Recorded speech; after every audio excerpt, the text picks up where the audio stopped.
Mama nzambe na botika ba je oyo.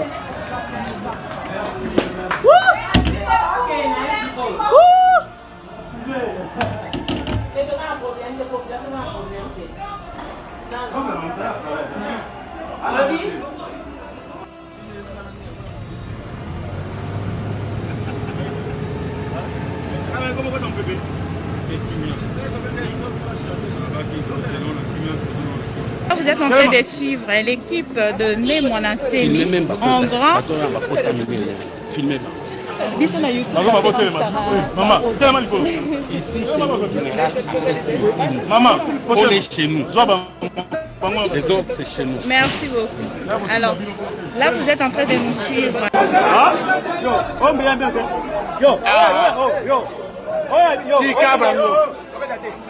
La réédition est faite.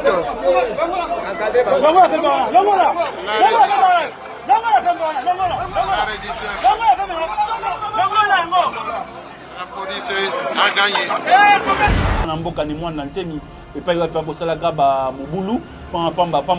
Yebisangai asalaki effectivement nini pour assoubir Sorwana.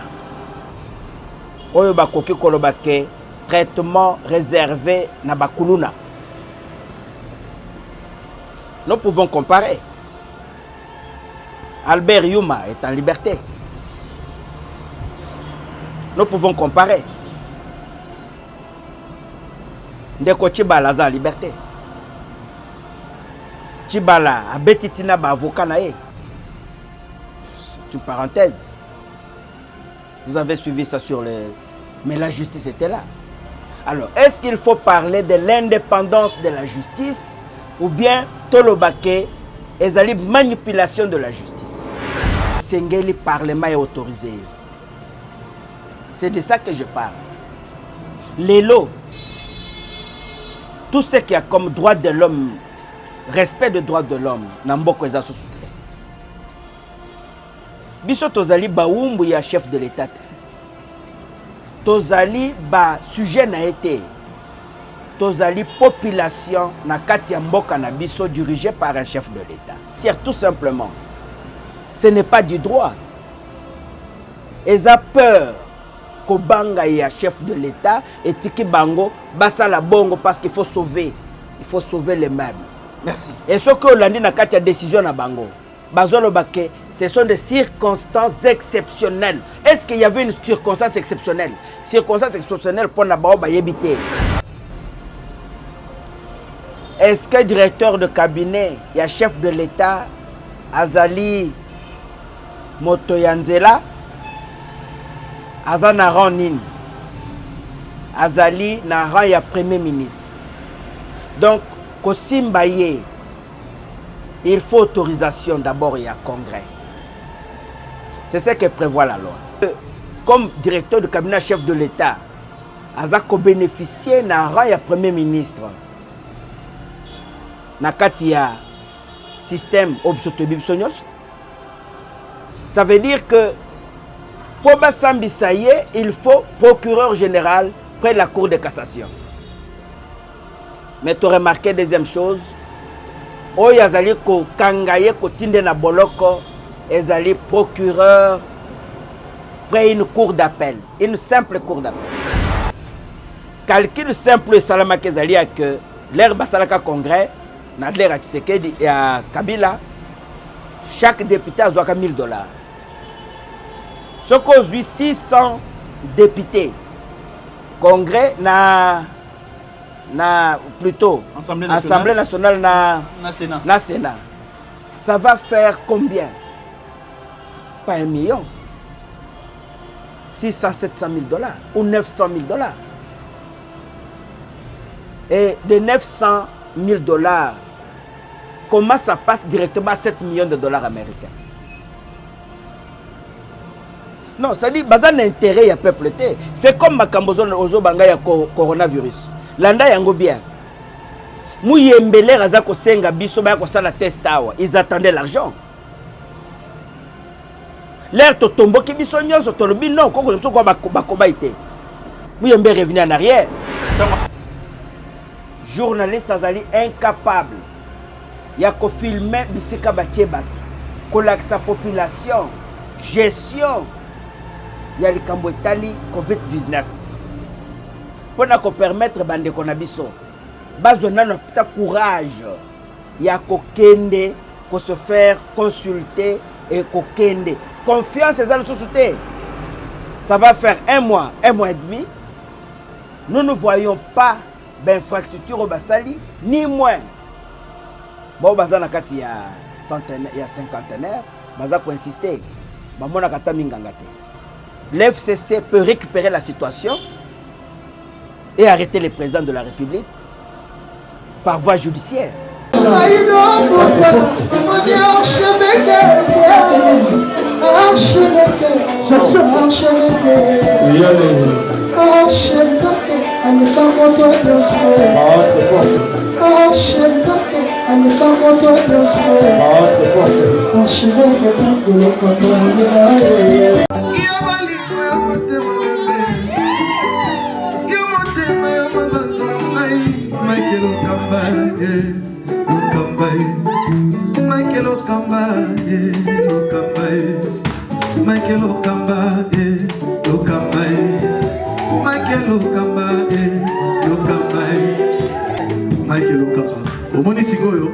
L'artiste, c'est l'improvisation.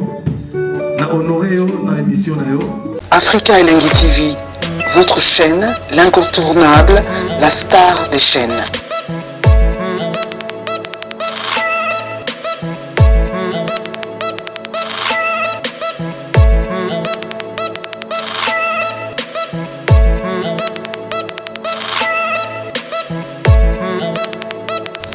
Africa Elengi TV, la magie de l'info.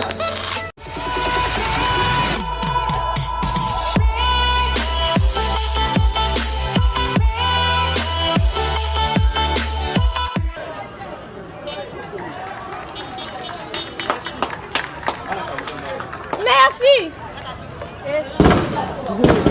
Mama nzambe na botika ba je oyo.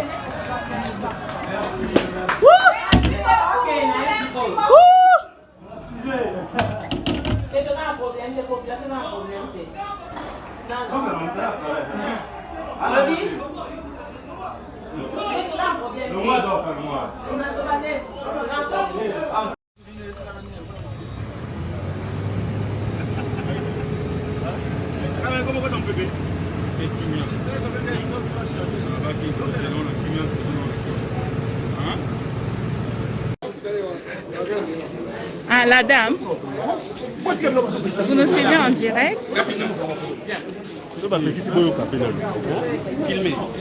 Merci beaucoup. Vous nous suivez en direct. Moi, Pardon? Général autorisé. Général, je n'aime pas autoriser. Je n'aime pas autoriser.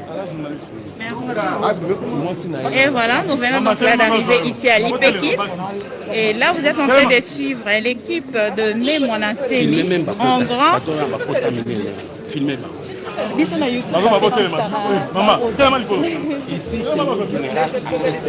Maman, on est chez nous. Les autres, c'est chez nous. Merci beaucoup. Alors, là, vous êtes en train de nous suivre.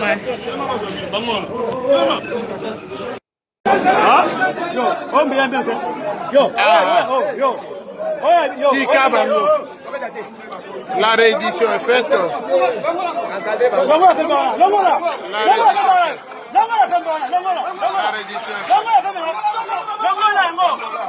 La police a gagné.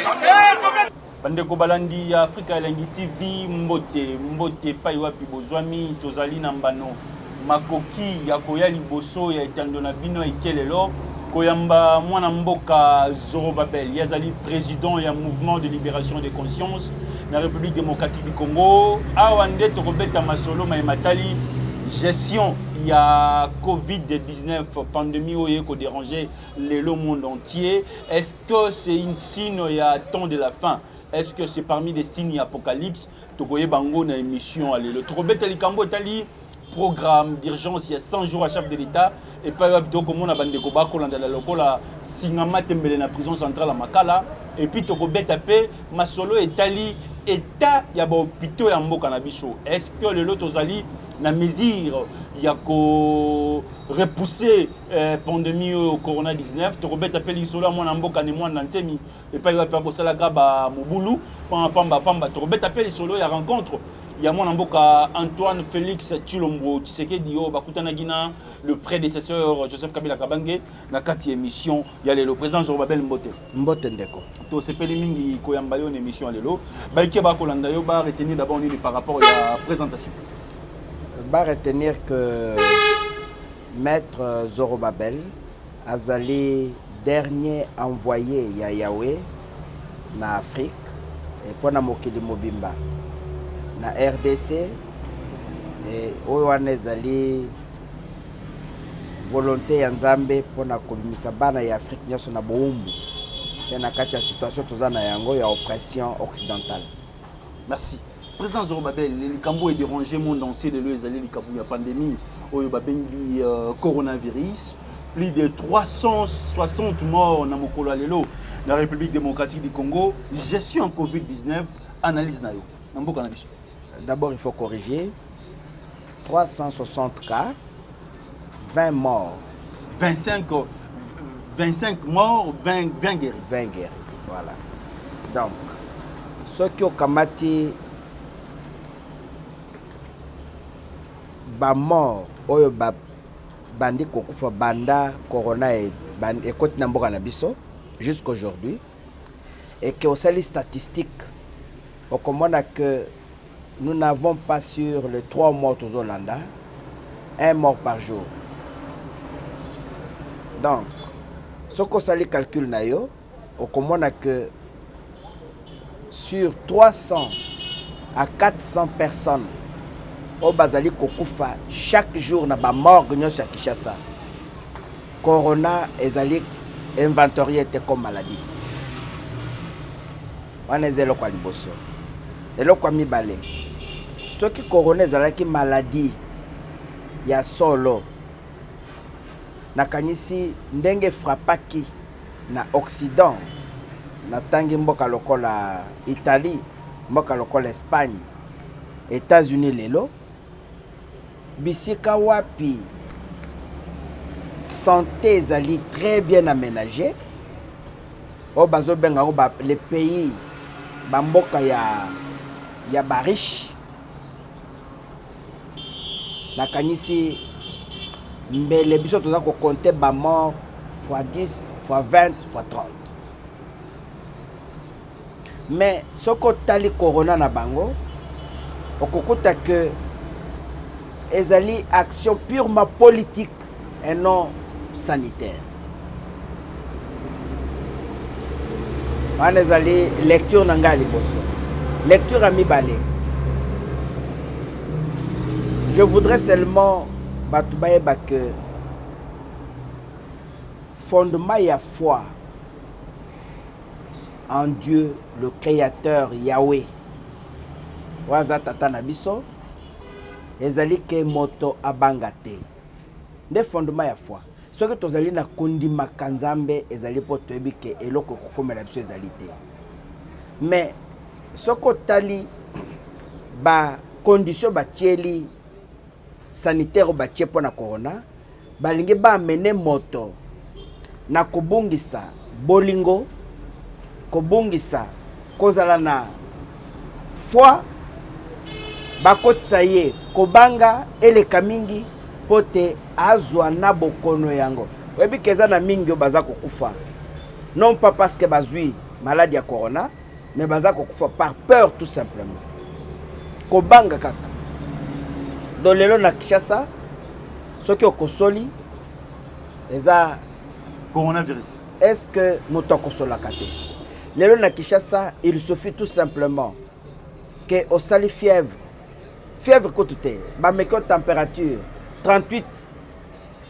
Non, aux cas suspect. Ça n'a pas de sens. Ça n'a pas de sens. Et donc, bandeko sengeli baeba que quelle que soit la situation, Deutéronome chapitre 28 verset 59. Eza kolobelo komoko.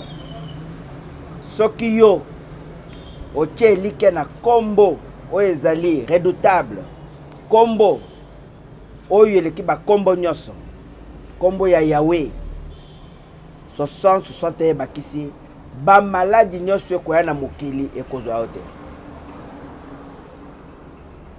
C'est biblique.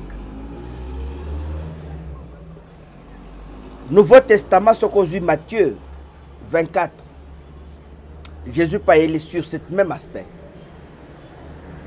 Ce qui osa na elikia na kombo ya Nzambe, rassurez-vous que rien ne vous atteindra.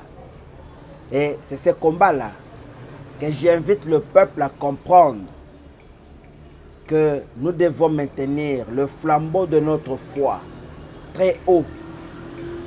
Parce que nous avons la spécialité. C'est ça les deux lectures que je peux donner pour le coronavirus. Alors, par rapport à sa gestion, c'est comme je venais de dire tout à l'heure.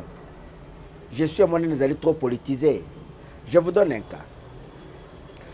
Na Tchétchène, il y a Brazzaville. Brazza, à cet espace de temps, a tongi bandipsika ya koyamba ba malade. Yasika, atie ba matériaux, yasika, balakisi population nyonso. Bapandi yango na 3 places. Place ya motoyo, aye consultation. Place ya motoyo, température na balobi ke koko za la 38. Mais cas suspect, na place ya motoyo, eza confirmé que yaza na maladie. Et ce que Moussala, ça songe soit sali na Brazzaville, vous vous dites, mais un pays doit être géré comme ça. Mais qu'est-ce que je remarque dans mon propre pays? Journaliste azali incapable. Il y a qu'au filmer bisika batie batu. Kolak sa population, gestion. Il y a le Cambotali COVID-19. Pour nous permettre bande konabiso. Bazona no pita courage. Il y a kokende, ko se faire consulter et kokende. Confiance dans la société. Ça va faire 1 mois, 1 mois et demi. Nous ne voyons pas d'infrastructure au Bassali, ni moins. Bon, bazana kati ya centenaire, il y a cinquantenaire, baza ko insister. Ba mona kata mingangate. Elo kwa liboso. Yami balé. Gouvernement tilelo. Premier ministre qui a visité Bassitangota.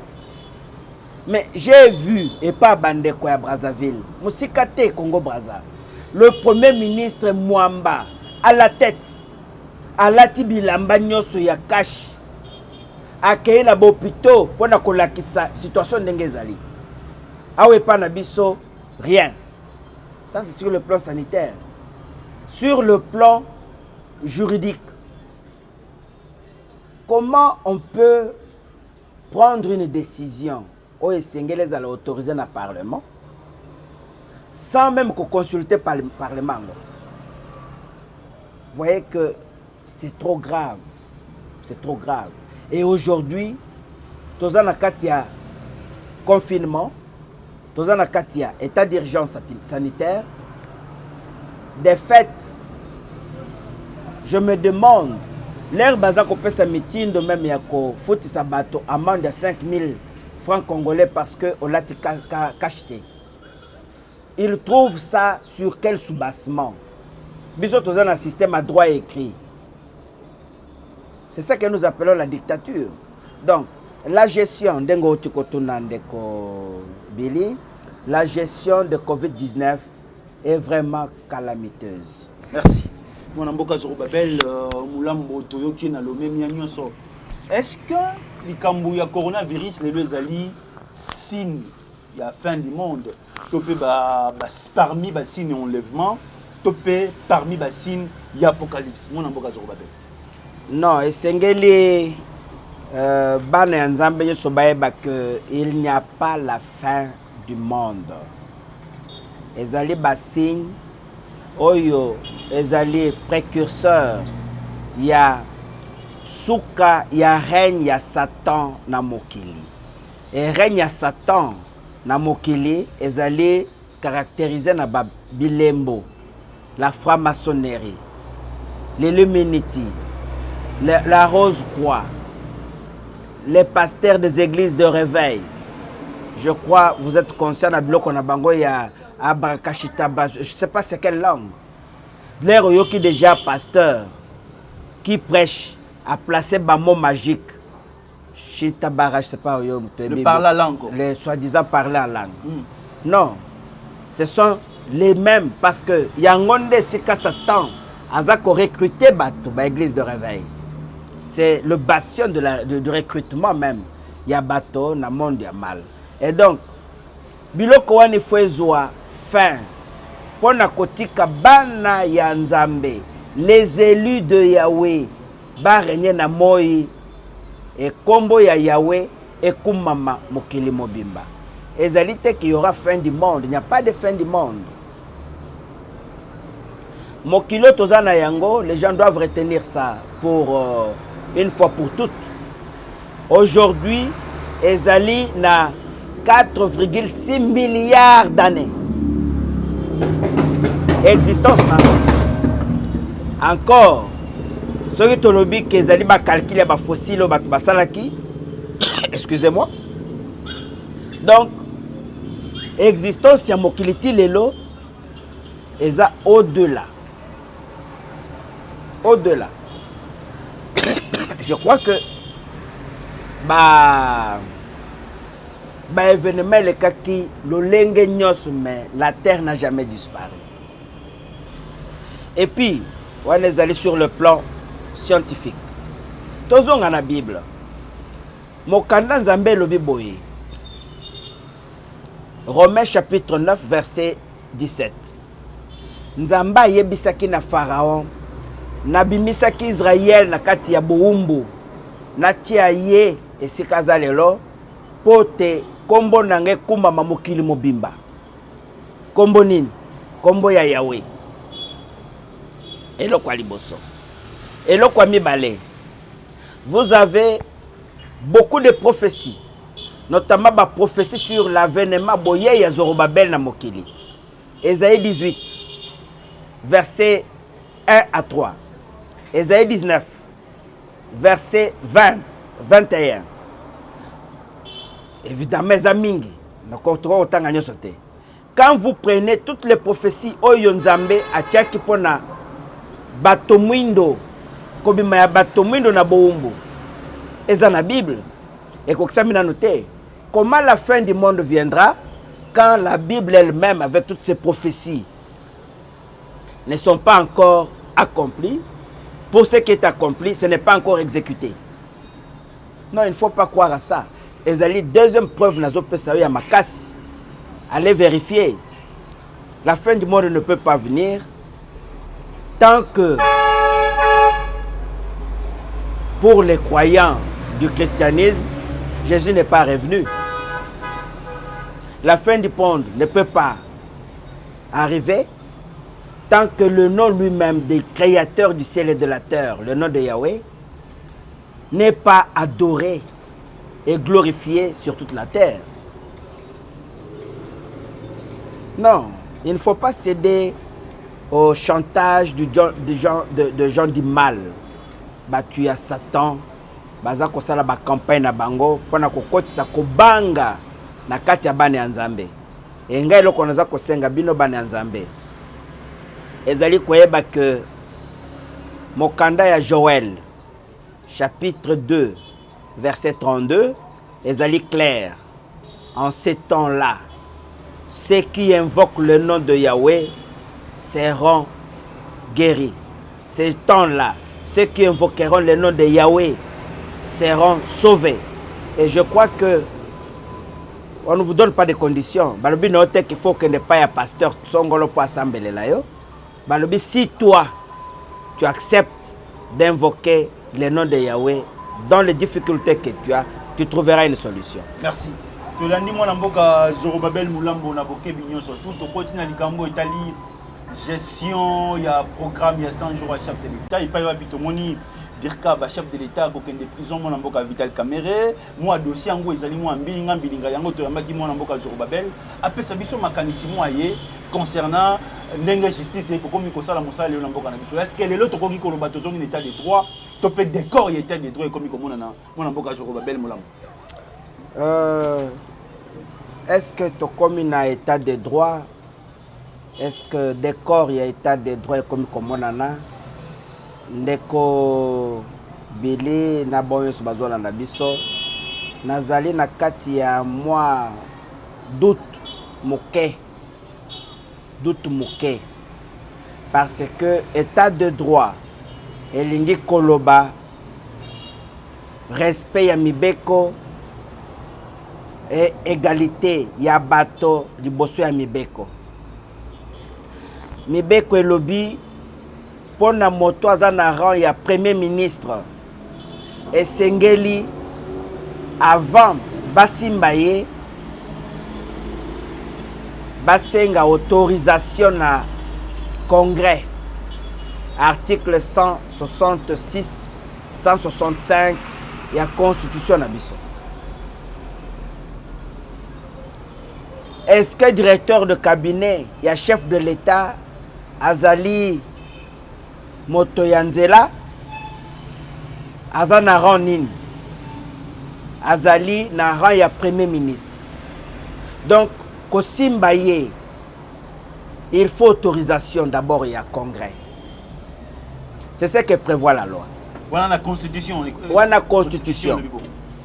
Alors lelo ministre de la justice oya yebi mobeko wana bien a déféré ye devant la justice. Est-ce que a respecté article de la constitution? Premier point. Deuxième point, la frontière est fermée. Ndeko Kamere, s'il est vrai que comme directeur de cabinet chef de l'État, Azako bénéficié d'un rang ya premier ministre, nakati ya système obsotobibsonios, ça veut dire que pour Bassambisaye, il faut procureur général près de la Cour de cassation. Mais tu as remarqué deuxième chose, Oyazali ko kangaye ko tinde na boloko, ezali procureur près une cour d'appel, une simple cour d'appel. Ça pose problème sur le plan du droit. Troisième élément, Ndeko Kamere oyazali na biloko mingi awa na kati ya mboka asengi liberté provisoire.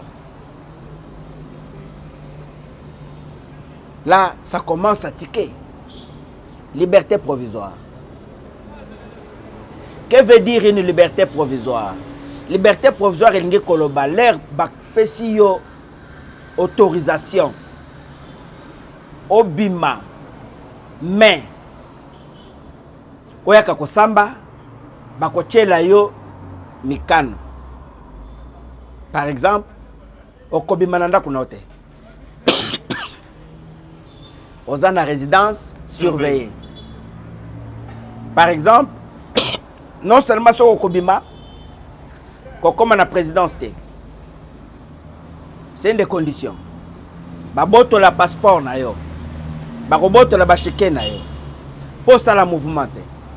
Soto moni yo à 100 mètres na banque, tozong so na boloko.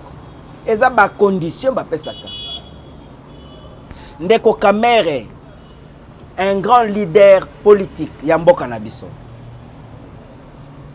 Un grand leader, il y a parti politique naïe qui est un parti vraiment émergent. Sur le plan politique, la personne qui a cédé sa candidature au profit de l'actuel président de la République. Yebi Sangai a salaki effectivement nini pour assoubir Sorwana. Oyo bakoki kolobake traitement réservé na bakuluna. Nous pouvons comparer. Albert Yuma est en liberté. Nous pouvons comparer. Ndeko Chibala est en liberté. Chibala a betitina ba avocat na ye. C'est une parenthèse. Vous avez suivi ça sur les... Mais la justice était là. Alors, est-ce qu'il faut parler de l'indépendance de la justice ou bien tolobake ezali manipulation de la justice? Parce que le procureur a sali coup de chapeau, mais tous la totale, il est procureur. Bamiyi biya monezaka kamere. Et bongo baveka nyonso bazako tambula wana Kishasa batongi bandako. Amoni baveka wana nyonso te. C'est ça le vrai problème. Il y a beaucoup de voleurs qualifiés. Oyo bazu bambongo ya bateau, bambongo ya l'État, bambongo ya population. Basali nango biloko na bango privé. Yango moni par moment bande comme sous baza koloba ezali acharnement. Est-ce que c'est vrai? C'est faux? Ce qu'on sali analyse, ozomona que le cas de Ndeko Kamere bakenango mabe. Qu'à cela ne tienne. Et loko ezali ko motiver procureur ezali ba preuve oyaza kobenga ba indice sérieux de culpabilité. Nakanti que sur ce point de vue tokosenga lobby justice et continuer à lire yango ebandi na motonyos. Merci. Président Zorobabel Moulambo, Yozali Moto Amayel, Ozali président d'un parti politique MLCO. Namokolo Alelo, est-ce que rencontre Yamon Namboka Antoine Félix Chilombo Tshisekedi, le président sortant Joseph Kabila, est important pour être tout long la pandémie?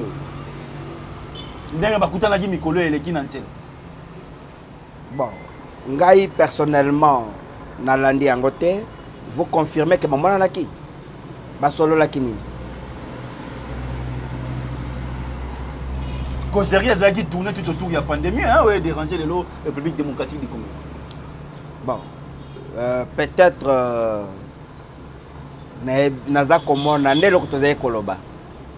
Na ebite soki makisal pona kozwa décision ya pandémie na mboka na ye na Sénégal akende koluka Abdoul Wad. Akende koluka Wad. Ou bien akende koluka Abdou Diouf. Mais en France, tout le monde a dit Macron fait rappel le président Baleka Kala et puis à 5 regroupements politiques. Ça c'est un cas.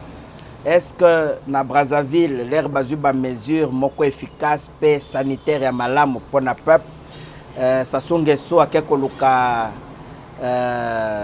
l'Isuba? Non. Problème moi tous aïe ko dénoncer bandaka les alliés que président azali un féodé na oyo nyonso bengami aujourd'hui regroupement politique FCC cash. Voilà. Donc ce qui a aucun comme na Joseph Kabila ils a pour s'assurer na biloko oyo Kabunda lobaki que ceux qui ba kosala yango ils ont pour destituer. Vous voyez, lorsque un président de la République est singulier comme à Kobanga jusqu'à ce point, pour la autorisation constitutionnelle, il y a eu Salissa, mesures d'urgence comme état d'urgence autorisation sanitaire, aux banga qu'on se conformer à la constitution. Ça devient un problème. Ça devient un problème.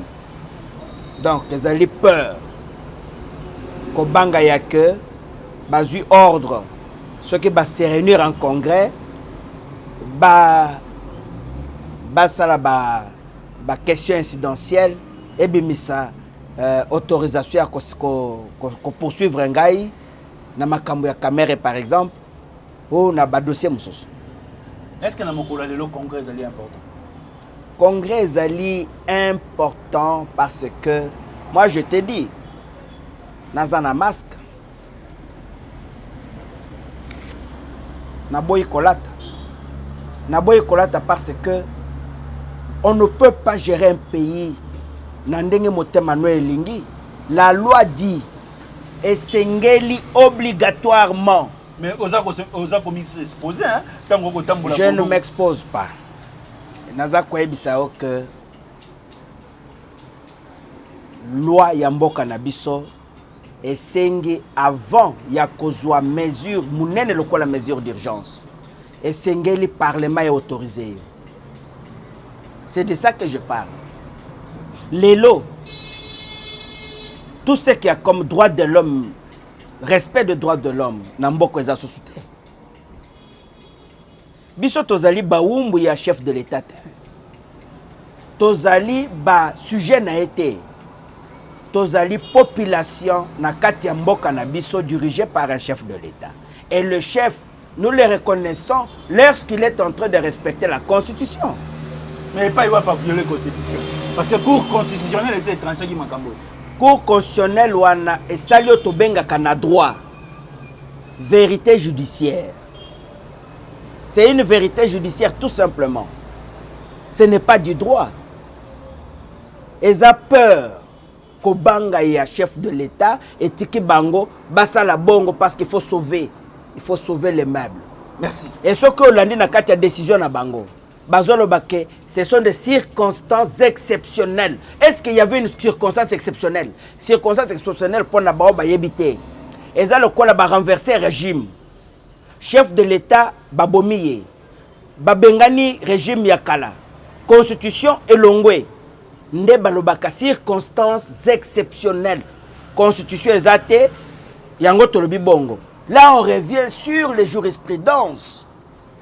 Mais dans les cas d'espèce, la Constitution existe et la Constitution dit bien, l'article 85, 144, d'abord 85, 144, nous avons renvoyé directement dans 116 organisations et congrès.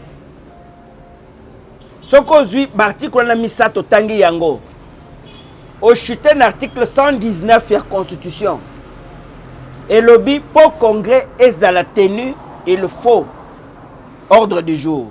Et bakisi nakati ya bamakambo ya sengeli autorisé, n'est-ce pas? Et sengeli président de la République soka sengi yenda kopesa autorisation. Yebisangai congrès et c'était naka mokolonini oye et autorisa kinde ko Tshisekedi Tshilombo asala azwa ordonnance ya mesure d'urgence. Les athées de 1, de 2. Loi wane lobby, ce qui y a aux mesures d'urgence, il faut l'accompagner dans la loi. La loi sort d'où? La loi sort dans les congrès. C'est-à-dire, là, aux autres qui ont une autorisation. Un congrès a 7 millions de dollars. Tu l'as dit, moi, je suis Kabundu à Kabundu, n'habite bande comme Soussou, Bazali, n'habite. Mais Kabundu a peut-être à Salo Babengaka dénonciation. Il y a Moyibi Oezo Salama na institution parlement pour na koyiba population bongo. Parce que hier, avant Tshisekedi comme président, calcul simple Salama Kezali a que l'air Basalaka Congrès, na l'air à Tshisekedi et à Kabila, chaque député a $1 000. Ce qu'aujourd'hui 600 députés Congrès plutôt Assemblée nationale na Sénat. Ça va faire combien? Pas 1 million. 600-700 000 $ ou 900 000 $. Et de 900 000 $, comment ça passe directement à 7 millions de dollars américains? Non, ça dit, bazan intérêt ya peuple té. C'est comme makambozo ozo banga ya coronavirus. Landa yango bien. Mouyembele raza ko senga biso ba ko sala test awa. Ils attendaient l'argent. L'air to tombo ki biso nyonso to lobi non ko so ko bakoba ité. Mouyembe revenir en arrière. Tango ko senga vaccin. L'air azo senga vaccin ke ba sala test na RDC.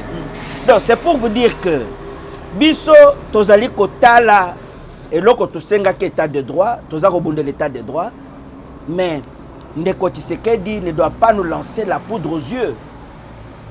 Parce que que déjà, l'état de droit ne peut commencer que par la révision constitutionnelle. Lorsque le Parlement est inféodé, ou l'indépendance de la justice est inféodé par les pouvoirs législatifs, ou le pouvoir exécutif, dans les cas d'espèce aujourd'hui, ils ont une indépendance, ils ont manipulation.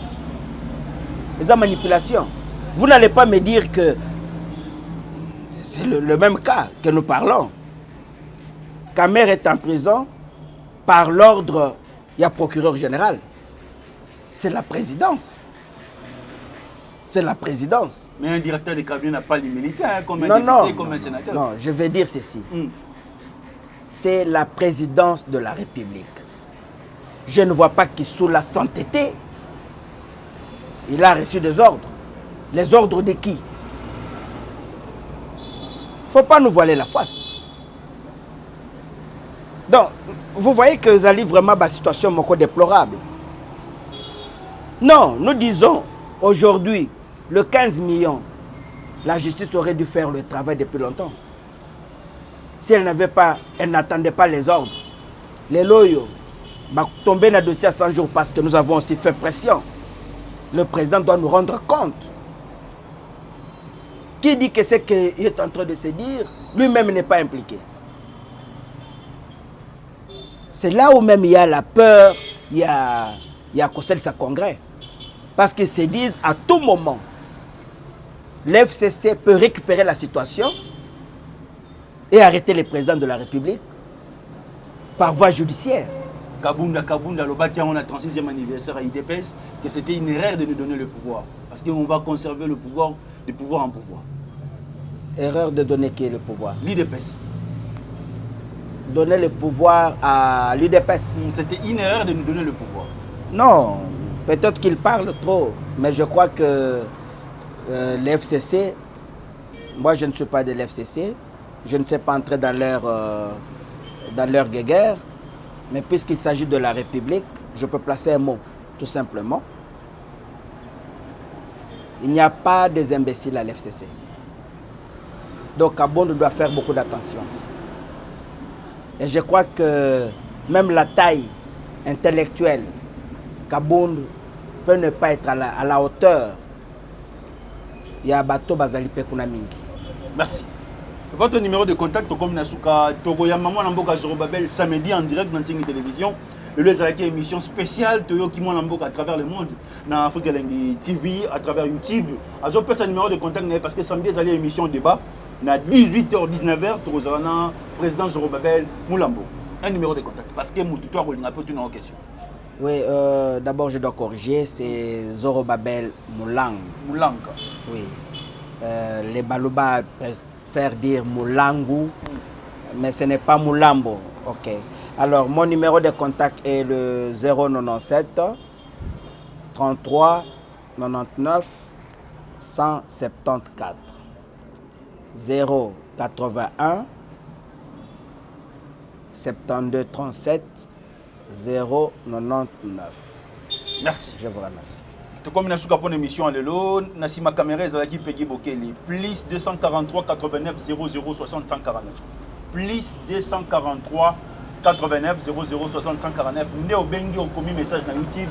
Nous avons invité samedi. Tant que nous avons na ba ndeko mosusu pour une émission débat et vous allez émission to la vraiment brèche na bandeko ya prophète Kakou Philippe pour ya Côte d'Ivoire na mona mboka Zorobabel envoyé spécial dédié Pierre Kassambakana, le pasteur de l'église primitive, et vous avez débat pour l'élé, et puis Robert Masolo et l'église. Et puis la politique dans la République démocratique du Congo. Ciao.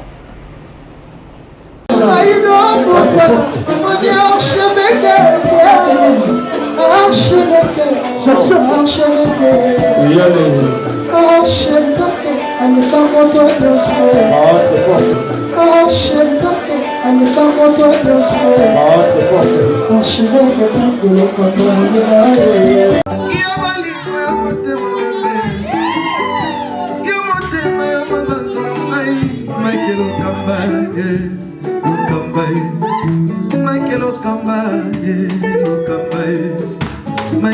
Lokamba, Lokamba, Michael Lokamba, Lokamba, Michael Lokamba. Au Monitigoyo, l'artiste, c'est l'improvisation. Na honoré dans l'émission. Africa Elengi TV, votre chaîne, l'incontournable, la star des chaînes.